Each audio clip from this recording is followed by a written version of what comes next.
Hello everyone, today's presentation is on Hirl. While we've had a few activations and some drills, we just wanted to make sure that everybody knew the expectations and how to utilize the tools.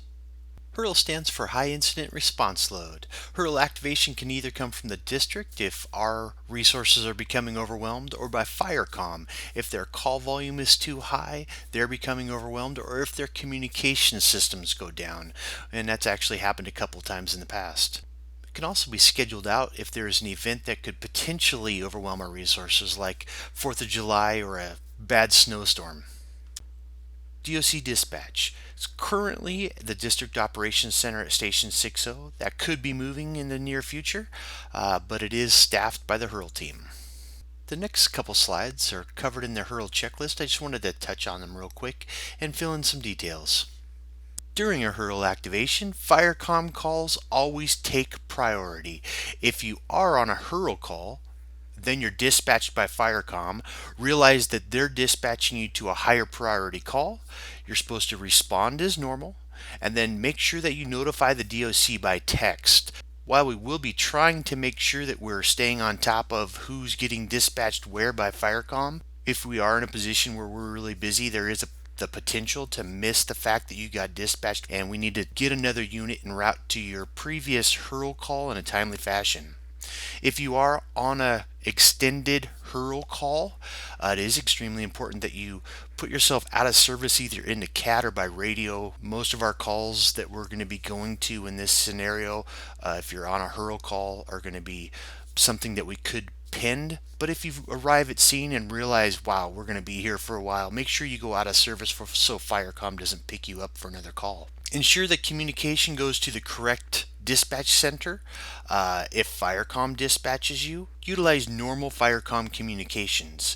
If the DOC dispatches you, make sure all communications are going through the DOC east or west phone on one of the unit phones. Texting is great. If it's more complicated than a simple text, go ahead and give us a call. This is a quick checklist you can refer to during a Hirl activation to make sure that you catch all the steps. You're going to need to carry your unit phone at all times. That's going to be our primary communication tool. We're going to be utilizing Active 911, and at the end of this slideshow I've put together a video for those of you who are not familiar with it. The biggest thing about the Active 911 app is during a Hirl activation, make sure that you go to settings and set background GPS to precise always on. And again, I've made a video that explains that more in depth. You're going to want to make sure that you conduct a station and apparatus evaluation. This also includes any Hirl activation or a drill. Again, the drills are set up to provide you the opportunity to practice each one of these steps. So you're going to want to conduct a station and apparatus evaluation, making sure that everything's operational. Then you're going to want to text Battalion Chief 61, let them know that the station and apparatus are in service, or any needs that you may have. Hirl unit log, ICS 214 book. You're going to want to know where that's at and be ready to utilize it. The next slide has more information on that, so I won't go into too much detail right now. When you are dispatched by the DOC, acknowledge that you're responding by text. Just send a quick text that says en route. We receive oftentimes texts that say you're on scene and some other information. Really all the DOC needs is that you are responding, that you've cleared, and a quick disposition.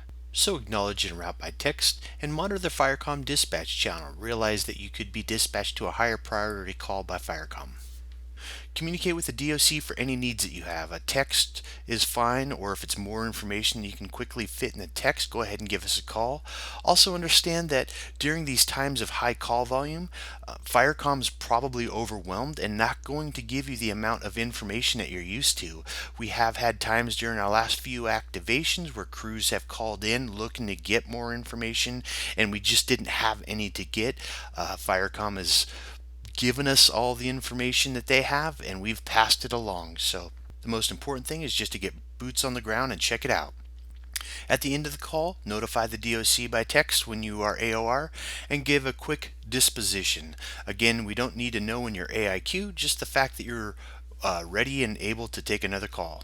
And at the very end, you're going to want to complete your reports per policy when able. I write when able because the last few times when either Firecom's overwhelmed or their system is down, you may not be able to complete them right away. That's why it's extremely important to take good notes in your Hirl book and keep checking back to see when you can get that information entered in. Then we have the Hirl log. I wanted to go through and touch on each one of these boxes just because I've had quite a few questions about people not necessarily sure how to utilize the unit log. So the incident name, it's either a given name or name it. If it's a Hirl drill, call it Hirl drill. 4th of July, 4th of July. If it's the windstorm of 2021, name it that. If it is a named incident, go ahead and put that in there. Date, that's obvious. Operational prepared, that's the time of the operation or event. If the operation is scheduled, such as Hirl drill, you know it's going to be 0900 to 1100, go ahead and put that in there. If it's not a scheduled event, you're going to want to put the time that it was activated and the time that it was done. TF number is the task force number if you're assigned a task force number. Apparatus number is your apparatus that you're riding in. Assigned division or group, that's only utilized when you've been given a specific assignment. Then you have supervisor, that's the apparatus officer for the day. At that point, you're going to want to track all of your times very specifically because you're going to have to enter that into your report later. We don't track times specifically.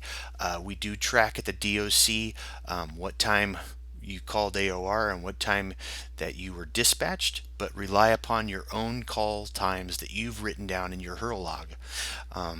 Remember, you may not be able to enter these calls in for a while, so you're definitely going to want to write the dispatched time and the address which you were dispatched to, non-scene time, AOR and clear, and then a quick disposition. Remember, this may be a prolonged incident. You may have quite a few calls, and this is going to aid you in doing your reports.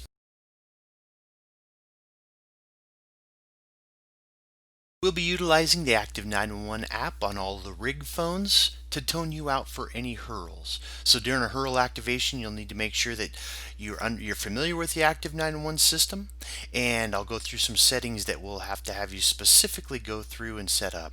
Many people have this on their personal cell phone. It's approximately $15 a year. If you contact IT, they'll be able to send you a link to get you set up. So when you get a tone out on Active 911, it'll look like this on your screen. If you click on it, it'll take you into the alerts section and you can click on the call. This will give you all the information you need for the call. If you click on one of these map options, it'll automatically route you. Down below, we've got a couple of buttons that we don't actually use yet. We may use those in the future, but as of yet, those aren't set up. You can see that it's at Best Buy, 4102 South Meridian. If you continue on down, you're going to get the information that we received from Firecom for the call. Let's go over to settings. I'm going to hit on a couple of settings that we need to have you set up for any Hirl activation. To begin with, foreground GPS allows, when you have your app open, the GPS pops up. That allows the mapping feature to route you. Background GPS will typically be in the off position. We're going to turn that on for Hirl and then turn it off again when Hirl activation is complete. We're going to use the middle option, precise accuracy, that is always on. It will give you a warning that it's going to drain your battery quickly. I used it for a few days and found that if my iPhone battery was charged in the morning, fully charged it by about dinner time, 5 or 6 o'clock, it would be down to about 20 to 30%. If you move down, you've got a couple of mapping options. Auto route I always have on. That allows you to, when you open up the map on the initial alert screen, it'll automatically route you to the call. Duty status, select the on duty. Groups, it should already be set to the unit that you're assigned to, but if you're not, if you open that up, you can click down and make sure that you have the correct setting on your phone. If you have any further questions, feel free to send me an email.